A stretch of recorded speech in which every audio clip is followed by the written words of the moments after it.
मनुष्य ही बना रहे तो ये भी कोई कम नहीं है।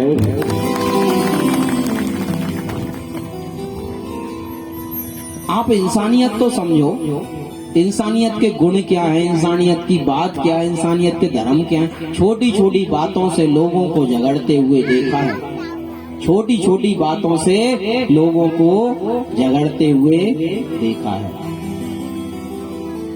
ट्रेन में बैठ जाओ, जाना है अशोकनगर तक, बैठ गए फैल के। दूसरा आया, हमारे वो आ रहे हैं कहीं, भले ही वो हो ही नहीं साथ में,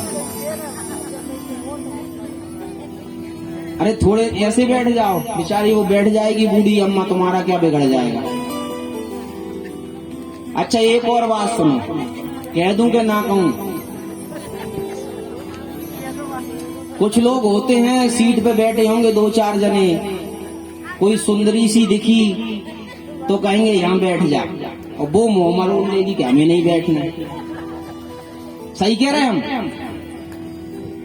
और कोई बूढ़ी अम्मा खड़ी होगी तो उससे नहीं कहेंगे, बेचारी गरीब है इसलिए नहीं कहेंगे। वो कहेगी कि हम बैठ जाएं, तो वो कहेगी नहीं नहीं हमारे आ रहे हैं मिलने वाले। एक बार एक भाई साहब ने रुमाल डाल दिया सीट पे, ट्रेन की सीट पे रुमाल डाल दिया। एक सरदार जी आए, बोले भैया हमको बैठ जाने दो। नहीं नहीं बोले हमारी रुकी हुई है, हमारी सीट रुकी है जी। बोले तूने क्या कब्जा कर लिया? बोले देखता नहीं है मेरा रुमाल डाला है। बोले ठीक है। अब वो थोड़े ऐसे ही थे वो तो सरदार जी, इनका दिमाग इधर घूम जाए, चाहो तो अच्छा कर दें। उन्होंने अपनी पगड़ी उठाई, उसकी घरवारी के ऊपर धर दी। बोले ये क्या किया सरदार जी तुमने? अरे मूर्ख तेरे को दिखता नहीं है, रुमाल डालने से सीट तेरी हो गई तो मैंने अपनी पगड़ी धर दी, ये मेरी हो गई।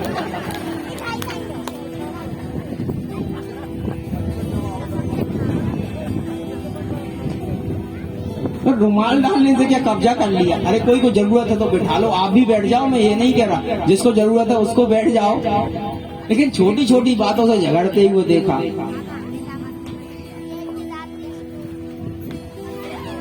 तो प्रेम भाव से रहे, घर में रहे चाहे परिवार में रहे, आनंद से रहिए। एक बार अच्छा आदमी कुछ गलती के कारण भी कुछ कर बैठता है, उसको अच्छे वाले का कुछ भेदभाव नहीं रहता। पता है लोग भ्रम के कारण, जानकारी न होने के कारण एक दूसरे पे दोषारोपण करते हैं। एक बार क्या हुआ, एक भाई साहब मेले में गए, गांव के थे, मेला में गए, कम पढ़े लिखे थे, मेले में पहुंचे, घर से कुछ पैसे ले गए थे। इधर उधर देखा, बढ़िया दुकानें लगी हुई हैं, बढ़िया सजावट हो रही है, वहां गए और देखा एक बढ़िया सुंदर सा उनको दर्पण दिखाई दिया। दर्पण जानते हो? सब जानते हैं। उसके पास पहुंचे तो उन्होंने हाथ जोड़े, तो दर्पण में से भी हाथ जोड़े, भैया राम राम। तो दर्पण तरफ से आवाज आई कि राम राम। उसने सोचा यार ये भाई साहब बहुत बढ़िया हैं, पहली बार अपन इनसे मिल रहे, हमने राम राम करी तो ये भी राम राम कर रहे। उसने कहा भाई साहब बढ़िया हो, तो उधर दर्पण में से उसका ही प्रतिबिंब दिखने लगा। वो कहने लगा भाई साहब बढ़िया हो, देखो यार कितने बढ़िया हैं जे, पहली बार में कितने अच्छे राम राम कर रहे, अपनी कुशल मंगल पूछ रहे। थोड़ा दिमाग कम था। उसने दुकानदार से कहा कि दुकानदार तुम्हारे ये भाई साहब बढ़िया लग रहे, ये भाई साहब कितने के हैं? दुकानदार ने सोचा हमको क्या मतलब, चाहे कोई दर्पण समझ के ले जाए, चाहे भाई साहब समझ के ले जाए, हमको तो बेचना है। भाई भैया 50 रुपए के हैं। उसने 50 रुपए दिए, वो दर्पण को लेके बढ़िया अपने घर में आया। दर्पण को लेके घर में आया वो किसान, थोड़ा कम समझदार, वो दर्पण लेके आया। किसान चला आ रहा है घर की ओर, और क्या कह रहा है,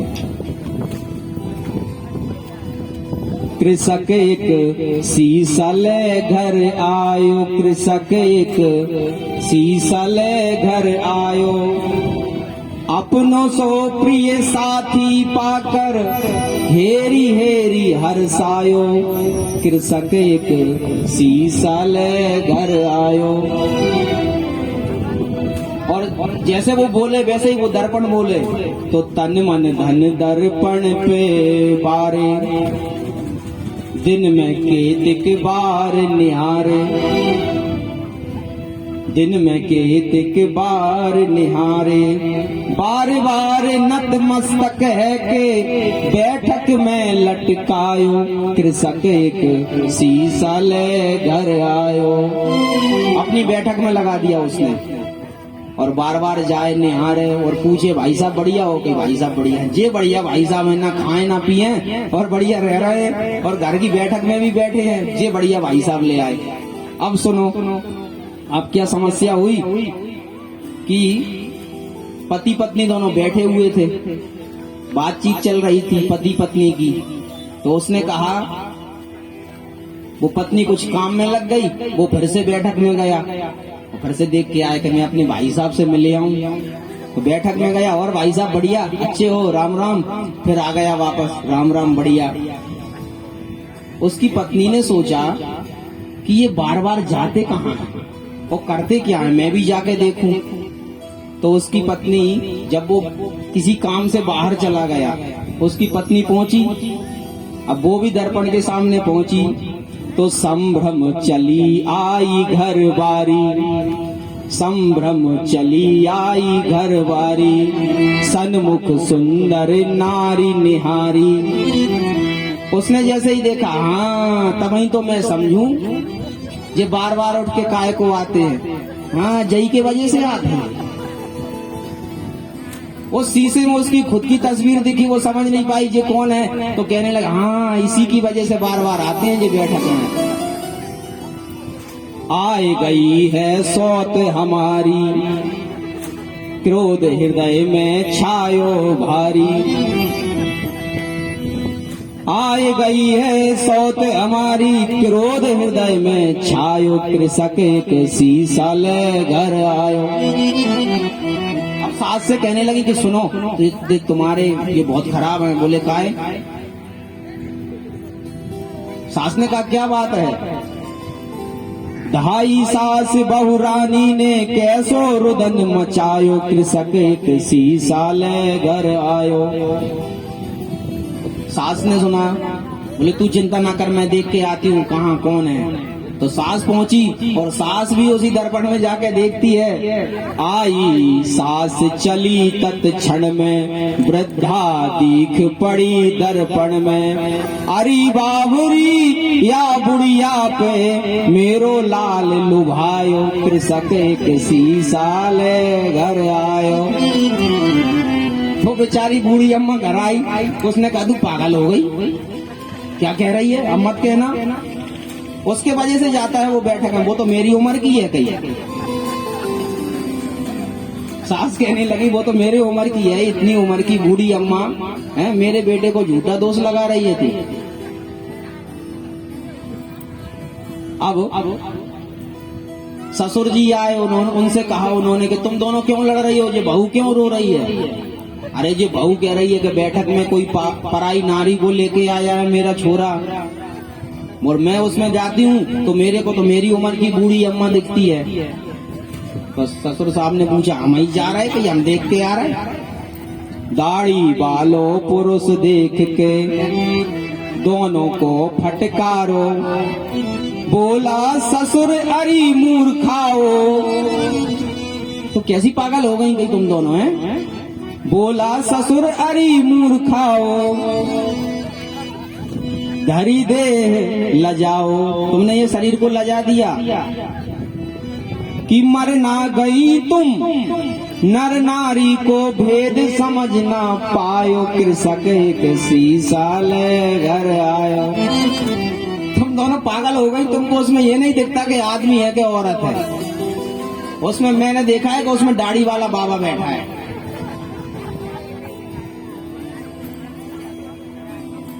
अब बड़ी समस्या, कृषक एक सीसा ले घर आयो। और देखो कितना सुंदर शीशा, उसमें शुभ दर्शन होते हैं ना, लेकिन भ्रम के कारण आप बताओ, वो चारों ही सही बोल रहे हैं, सही बोल रहे हैं ना चारों। उसको आदमी दिखे, उसको महिला दिखे, उसको बुढ़िया दिखे और उसको पुरुष दिखे, चारों सही बोल रहे हैं, लेकिन सही एक ही नहीं बोल रहा। चारों सही बोल रहे हैं लेकिन सही एक ही नहीं बोल रहा। शीशा ते बनते शुभ दर्शा, ता पर मचो घोर संघर्षा। उस शीशा के कारण घोर संघर्ष मच रहा है। गांव वाले भैया क्या हो गया, हमें बताओ क्या है। तो जो जैसा देखे उसको वैसा ही दिखे, इधर उधर लेने में वो शीशा फूट गया। और शीशा जब फूटा भक्तों तो फिर दो नहीं रहे, फिर तो एक ही रह गया। बस वो एक ही है, एक ही है, एक ही था और एक ही रहेगा। हम भ्रम के कारण उसको गलत मान लेते हैं।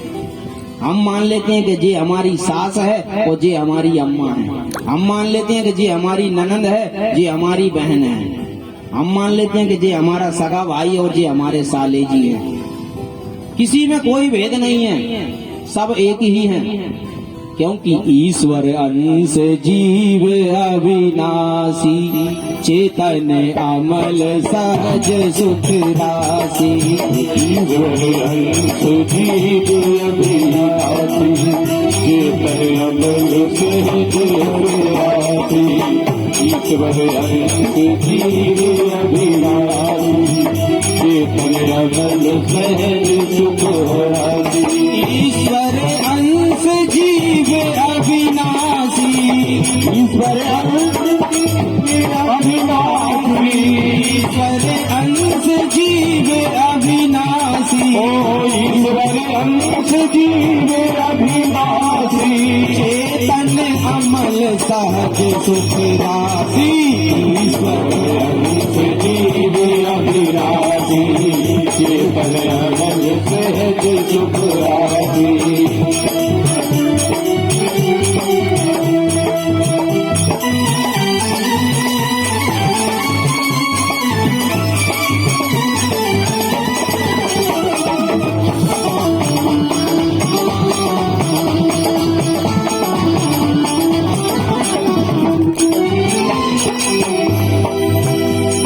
ईश्वर अंश जीव अविनाशी, चेतन अमल सहज सुख राशि। सो माया वश भ्रमयो गुसाई, वो माया के कारण भ्रमित हो रहा है। जैसे वो शीशे के कारण भ्रम हो रहा था ना, वैसे ही माया के कारण भ्रम हो रहा है।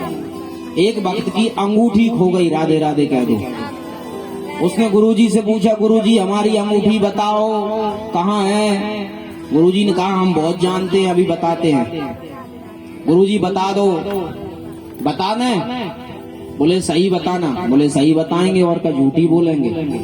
बोले देख तेरी अंगूठी कहीं नहीं है बेटा, तेरी अंगूठी सोने में ही है, सोने में ही है। अंगूठी तो सोने में ही है। जैसे सोने से अलग अंगूठी नहीं हो सकती। कोई भी आप आभूषण बना लें होगा सोने का, नाम अलग अलग हो सकते हैं लेकिन मूल वस्तु तो स्वर्ण है। वैसे ही हम सब अलग अलग हो सकते हैं शरीर से, लेकिन अंतरात्मा एक ही है। ऋषि पत्नियों को बढ़िया सुंदर भगवान ने समझाया और आगे भगवान ने मधुर बांसुरी बजाई। काय के गोपियों को भगवान ने कहा था कि शरद पूर्णिमा की रात्रि को हम आएंगे। बोलिए वृंदावन बिहारी लाल की।